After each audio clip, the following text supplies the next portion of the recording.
നമസ്കാരം. വേദാന്ത വൈബ്സിന്റെ പുതിയൊരു വീഡിയോയിലേക്ക് എല്ലാവർക്കും സ്വാഗതം. നിങ്ങളുടെ വീട്ടില് നെഗറ്റീവ് എനർജി ഉണ്ടോ എന്ന് എങ്ങനെ തിരിച്ചറിയാൻ കഴിയും? നമ്മുടെ വീടിനെ പോസിറ്റീവാക്കി വെക്കുവാനുള്ള കാര്യങ്ങളെ കുറിച്ച് ഞാൻ വീഡിയോസ് ചെയ്തിട്ടുണ്ട്.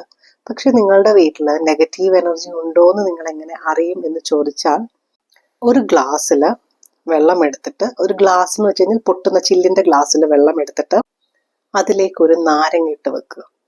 ഇപ്പൊ നിങ്ങളുടെ വീട്ടിലൊരു ഗസ്റ്റ് വന്നിട്ട് പോകുമ്പോഴൊക്കെ ചില സമയത്ത് നിങ്ങൾക്ക് ഭയങ്കരമായിട്ട് നിങ്ങളെ ഡ്രെയിൻ ആവുന്നത് പോലെ, നിങ്ങൾക്ക് ഭയങ്കര ക്ഷീണം തോന്നും, നിങ്ങൾക്ക് തന്നെ ഒരു നെഗറ്റീവ് ഫീൽ തോന്നുന്നുണ്ടെങ്കിൽ ഇങ്ങനെ ഒന്ന് പരീക്ഷിച്ചു നോക്കിയാൽ മതി. ആ ഗ്ലാസ്സിൽ വെള്ളം എടുത്തിട്ട് ഒരു നാരങ്ങ ഇട്ട് വെക്കുക. അപ്പോൾ ആ നാരങ്ങ ആ വെള്ളത്തിന്റെ മുകളിൽ കിടക്കുകയാണെങ്കിൽ നിങ്ങളുടെ വീട്ടിൽ ഒരു നെഗറ്റിവിറ്റിയും ഇല്ല എന്നാണ് അർത്ഥം. പക്ഷെ ആ നാരങ്ങ ആ ഗ്ലാസിന്റെ അടിത്തട്ടിലേക്ക് പോയി മുങ്ങിക്കിടക്കുകയാണെങ്കിൽ ഉറപ്പായും നിങ്ങളുടെ വീടിനെ ക്ലെൻസ് ചെയ്യേണ്ടതായിട്ടുണ്ട്, അതായത് ശുദ്ധീകരിക്കേണ്ടതായിട്ടുണ്ട്. ശുദ്ധീകരിക്കുന്നതിനെ കുറിച്ച് ഞാൻ ഓൾറെഡി ഒരു വീഡിയോ ഇട്ടിട്ടുണ്ട്. അതല്ല നിങ്ങൾക്ക് പെട്ടെന്ന് അറിയണമെന്നുണ്ടെങ്കിൽ ഞാൻ ആ വീഡിയോയുടെ ലിങ്ക് ഈ വീഡിയോയ്ക്ക് ആഡ് ചെയ്യാം, നിങ്ങൾക്ക് അത് കയറി കാണാം.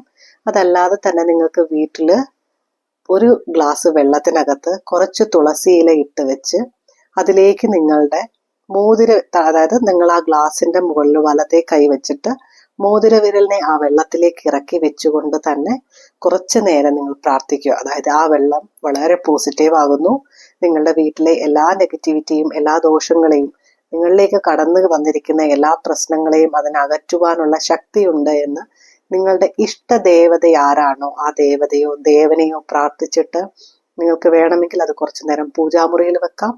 അതല്ലെന്നുണ്ടെങ്കിൽ ആ വെള്ളം വീട്ടിലൊക്കെ ഒന്ന് തളിക്കാവുന്നതാണ്. അതല്ല, ഒരു സാമ്പ്രാണിത്തിരി കത്തിച്ച് നിങ്ങൾക്ക്, സാമ്പ്രാണിത്തിരി എന്ന് പറയുന്നത് ഇപ്പൊ കിട്ടുന്നതൊക്കെ കെമിക്കലാണ്, പക്ഷെ നമ്മളുടെ സാമ്പ്രാണിത്തിരി എന്നുള്ളതിന്റെ ഉദ്ദേശം തന്നെ പണ്ട് കാലങ്ങളിൽ ചന്ദനത്തിരി കത്തിക്കും എന്ന് പറയും. എന്ന് വെച്ചാൽ ചന്ദനത്തിന്റെ തടിയായിരുന്നു പണ്ട് കത്തിക്കുന്നത്. അതിന്റെ ആ ഒരു മണം, ആ നാച്ചുറൽ ആയിട്ടുള്ള ചന്ദനത്തിൽ നിന്നുള്ളൊരു മണം കൊണ്ട് ആ ഒരു വീടിനെ ശുദ്ധീകരിക്കാൻ കഴിയും. ഇത് പ്രകൃതി നമുക്ക് തന്നിട്ടുള്ള കാര്യങ്ങളാണ്. നമ്മുടെ പ്രകൃതിയിലുള്ള എല്ലാ കാര്യങ്ങൾക്കും ഒരു മറുപുറം അല്ലെങ്കിൽ അതിനൊരു കാരണഹാനിയായിട്ട് തന്നെ പ്രകൃതി തന്നെ എല്ലാം കണ്ടുപിടിച്ചു വെച്ചിട്ടുണ്ട്. നമ്മളുടെ ബേ ലീഫ് എന്ന് പറയും, നമ്മളുടെ കറുകപ്പട്ടയുടെ ഇല, അതുപോലെ തന്നെ പിന്നെ വയണയില എന്ന് പറയും. നമ്മൾ വയണയപ്പം ഉണ്ടാക്കത്തില്ല, കുമ്പിളപ്പം ഉണ്ടാക്കാൻ എടുക്കുന്ന ഇല, ആ ഇലകളൊക്കെ തന്നെ ഉണക്കി വീട്ടിൽ വെച്ചിട്ട് നിങ്ങൾക്ക് നിങ്ങളുടെ വീടിനെ ശുദ്ധീകരിക്കാൻ അതിനെ കത്തിച്ചു വെക്കാവുന്നതാണ്. അത് വളരെയധികം പവർഫുള്ളാണ്. നമ്മൾ ഈ വാങ്ങുന്ന സാമ്പ്രാണിത്തിരിയൊക്കെ ജസ്റ്റ് ഒരു മണത്തിന് വേണ്ടിയിട്ട് മാത്രമേ ഉപകരിക്കത്തുള്ളൂ. സത്യത്തില് അതിൽ ഫുള്ള് കെമിക്കൽസ് ആണ്. നിങ്ങൾ പ്രകൃതിയിലെ നെഗറ്റിവിറ്റിയെ നമ്മൾ മാറ്റുവാൻ പ്രകൃതിയിൽ നിന്നുള്ള കാര്യങ്ങൾ തന്നെയാണ് നിങ്ങൾ കണ്ടെത്തേണ്ടത്. അപ്പോൾ പ്രകൃതിയിൽ നിന്ന് ലഭിക്കുന്ന കാര്യങ്ങൾ കുന്തിരിക്കാൻ നമുക്ക് ഉപയോഗിക്കാം. അതുപോലെ തന്നെ കറുകപ്പട്ടയുടെ ഇല, വയണ ഇല ഉപയോഗിക്കാം. ചന്ദനത്തിന്റെ തടി ചെറിയ ചെറിയ പീസുകളായിട്ട് കിട്ടും, ആ ചന്ദനത്തിന്റെ തടി കൊണ്ട് നമുക്ക് കത്തിക്കാം. ഊതുമരത്തിന്റെ തടി, ആ തടിയുടെ തൊലികൾ കിട്ടും, അത് ഭയങ്കര വിലയുള്ളതാണ്, അതിട്ട് നമുക്ക് കത്തിക്കാം. ഒരു പീസ് ചന്ദനം വാങ്ങിച്ചാൽ പോലെ, ചന്ദനത്തിന്റെ തടി വാങ്ങിച്ചാൽ കൂടി തന്നെ അതിനെ ചെറുതായിട്ട് പൂളി ചെറിയ ചെറിയ പീസുകൾ എടുത്തിട്ട് നമ്മളുടെ കരിക്കട്ട വളരെയധികം കനലാക്കിയിട്ട് അതിനകത്ത് ഇട്ടിട്ട് ചെറുതായിട്ട് പുകയ്ക്കാവുന്നതാണ്. പക്ഷെ കരിക്കട്ട കൂടുതൽ വേണം എന്നല്ല, കുറച്ച് കരിക്കട്ടയും അതിൻ്റെ കൂടെ കുറച്ച് ഇലകളും, ഈ ഇലകളൊക്കെ ഇട്ട് അതിനകത്ത് 1-2 പീസ് ചെറിയ ചന്ദനത്തടിയുടെ പൂളുകളും ഇട്ടിട്ട് നമുക്കത് പുകയ്ക്കാവുന്നതാണ് വീട്ടിൽ. ഇങ്ങനെ ചെയ്യുമ്പോൾ വീട്ടിലൊരു പോസിറ്റിവിറ്റി നിറയും. ഈ ചന്ദനത്തിരി, നമ്മൾ വാങ്ങുന്ന ചന്ദനത്തിരികളൊക്കെ മാക്സിമം അവോയ്ഡ് ചെയ്യാൻ നോക്കുക. നമ്മളുടെ വീട്ടിൽ വാങ്ങിക്കുന്ന കൊതുക് തിരികൾ പോലെയൊക്കെ തന്നെയാണ് ഈ ചന്ദനത്തിരിയും.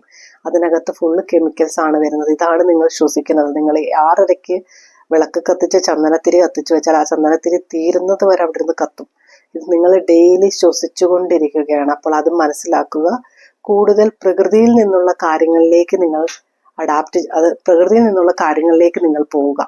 അതുപോലെ തന്നെ നമുക്ക് പൂജാമുറിയിൽ മണം ലഭിക്കുവാനായിട്ട് ഈ റോസാപ്പൂക്കൾ ഉണക്കി, അതല്ലെങ്കിൽ നമ്മുടെ ജാസ്മിൻ, മുല്ലപ്പൂവിനെ ഉണക്കിയത്, ഇതൊക്കെ വാങ്ങിക്കാൻ കിട്ടും. അല്ലെങ്കിൽ നിങ്ങൾക്ക് വീട്ടിൽ ഉണക്കുക തന്നെ ചെയ്യാം ശുദ്ധിയോടുകൂടി. ഇത് ഉണക്കി, തുളസി ഇലകൾ കുറച്ച് ഉണക്കി ഒരു ചെറിയ ഒരു പാത്രത്തിനകത്തിട്ട് നമ്മുടെ പൂജാമുറിയിലേക്ക് എപ്പോഴും വെച്ചിരിക്കുക. അത് വളരെയധികം പോസിറ്റീവായിട്ടിരിക്കാനും ഒരു നാച്ചുറൽ ആയിട്ടുള്ളൊരു സുഗന്ധം ലഭിക്കുവാനും സഹായിക്കുന്നതാണ്. അപ്പോൾ ഈ കാര്യങ്ങൾ നിങ്ങൾ ചെയ്യുക. അതുപോലെ തന്നെ വീട് എങ്ങനെ പോസിറ്റീവായി പോസിറ്റീവാക്കി വെക്കാം എന്നുള്ള വീഡിയോ ഞാൻ ഇതിൻ്റെ കൂടെ തന്നെ അറ്റാച്ച് ചെയ്യുന്നതാണ്. അതുകൂടി ഒന്ന് കയറി കാണുക. ചാനൽ ഇഷ്ടപ്പെടുന്നുണ്ടെങ്കിൽ സബ്സ്ക്രൈബ് ചെയ്ത് ലൈക്ക് ചെയ്യുക. Thank you.